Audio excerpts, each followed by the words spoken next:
I'd like to bring up our first comedian, Eric Golub, one of LA's best conservative comedians who travels around the country and has done so even through the pandemic. Huge round of applause to Eric Golub. I want to start out by saying that this is as useless as John Kerry. You remember Karnak the Magnificent? Okay, climate change, John Kerry, and the Academy Awards. Climate change, John Kerry, and the Academy Awards. And the envelope says, name 3 things that are less consequential than Meghan Markle. If you are talking about what the British family, royal family, is doing in the news, stop contributing to the dumbing down of America. Let's make this intelligent. This is not liberal comedy. This is conservative comedy. Now, you are more than welcome to take pictures. All I ask is that because I am Jewish and my dad's a Holocaust survivor, when you take the picture, make sure my arm is down, okay? Because my Jewish friends, they do this on purpose. They wait until my arm goes up, they snap the picture, they send it to my parents, and there's a collage on the internet, nice Jewish boys Hitler poses. Now, and let me tell you, when you are the son of a Holocaust survivor, you will not get an ounce of sympathy growing up for anything as long as you live. There was no teenage angst allowed in my home. I remember at age 14, I tried to convince my father social studies class was too difficult. My father looked at me unsympathetically and asked, "Did the teacher try to shoot you?" I said, "No, Dad." He said, "Shut up and get upstairs and open your books." My parents are always complaining. They're in South Florida. Do you know how grouchy you have to be grouchy in South Florida? My dad is like, "Son, we've got to secure the border." I said, "Dad, what have the Cubans ever done to you? What is it, Pop? Is it Marco Rubio, Ted Cruz, Gloria Estefan? What's the problem, Dad?" My dad said, "Son, I'm talking about the northern Florida border. The New York liberals keep coming." My dad wants us to get the best sharpshooters at the Citadel in South Carolina, keep them from reaching Georgia.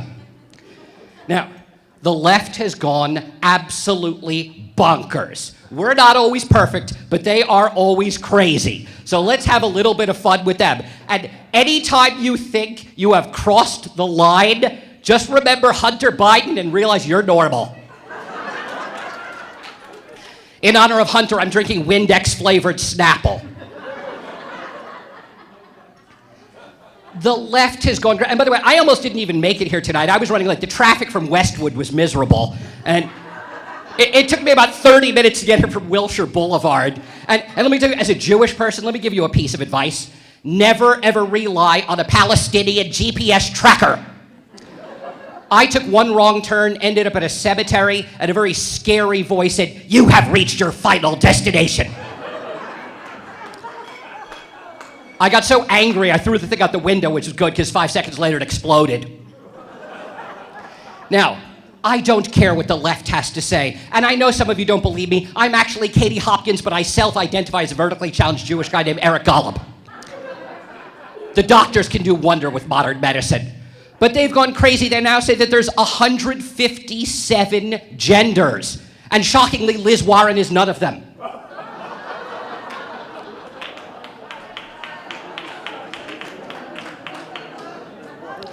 157 genders. They just make up things, and I don't care what you do in your private life, but don't force me to say that craziness is okay. Let me give you an example. There's a group of people, they call themselves autosexuals. Autosexuals. I don't know if autosexuals are people who have sexual relations in cars,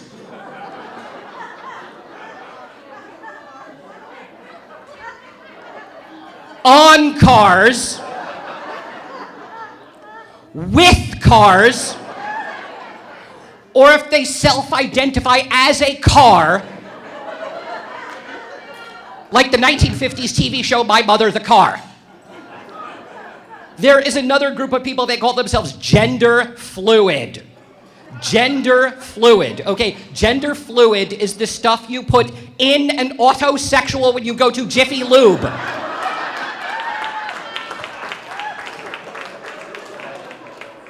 There's another group of people that call themselves polysexuals. Polysexuals are people who, when they are done, instead of a cigarette, they demand a cracker.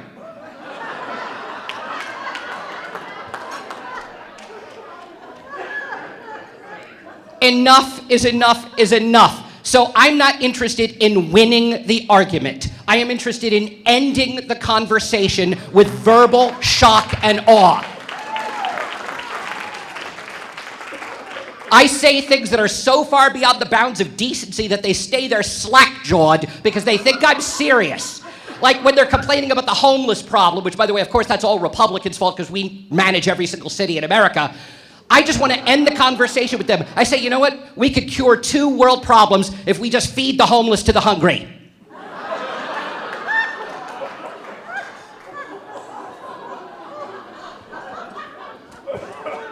Here's how you bust up a Black Lives Matter rally, okay? A Black Lives Matter rally, and it works. I did this all over the country. I saw them. They were about to get violent. I showed up with a sign around my neck, and I brought their rally to a standstill of confusion. They did not know what to do as all these Black Lives Matter people read my sign that said, "Stop judging women by their tops. Show respect. Hashtag backsides matter." And a couple of BLM people came up to me. I thought they were going to take a swig at me. They looked at me and they said, "You're Jewish, right?"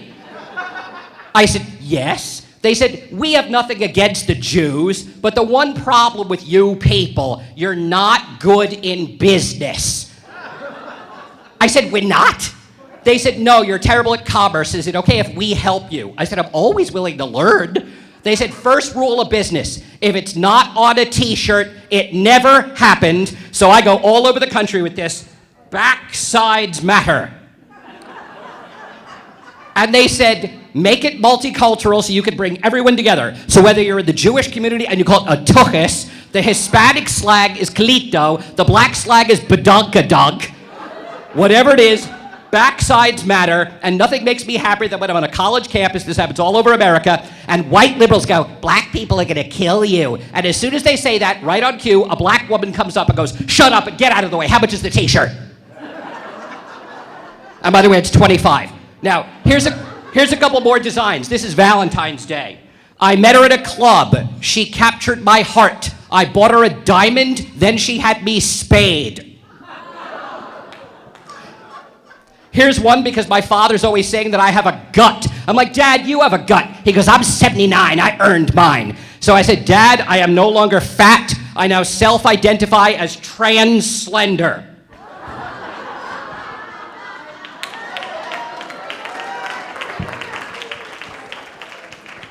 And the last one, remember, it's not about winning the argument on Facebook. It's about shutting them up and ending the conversation. I'm tired of hearing Black Lives Matter, this matters, that matters, blah, blah, blah. So here's my rebuttal to all of them. This is what I say. No lives matter. You all suck.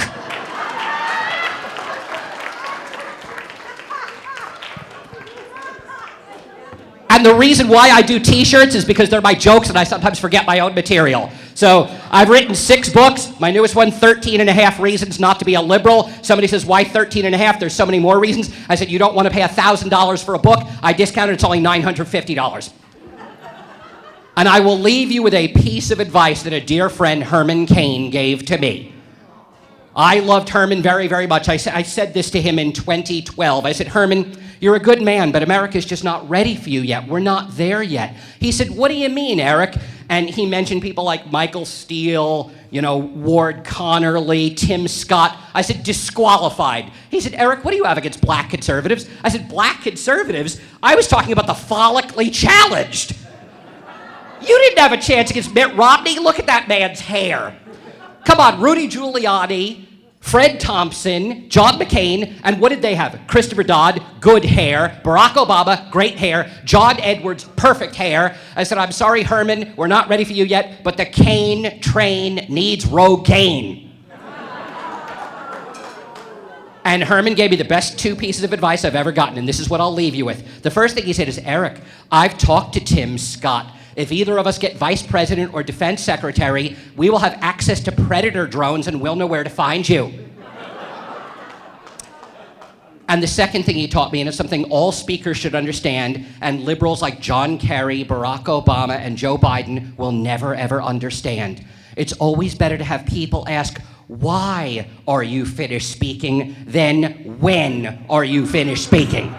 So I leave you with a Hebrew word. That word is hineni. It means here I am. Never give up, never give in, always fight for what you believe in, never back down from a fight. Don't bring a knife to a gunfight, bring a bazooka or a Predator drone if you have access to one. We are right, the left is wrong, we will win, they will lose, we will laugh, and we will make them cry in 2022, 2024 and beyond, and have fun doing it. My name is Eric Golub. Unless you hated my remarks, my name is Brandon Straka. Thank you, God bless.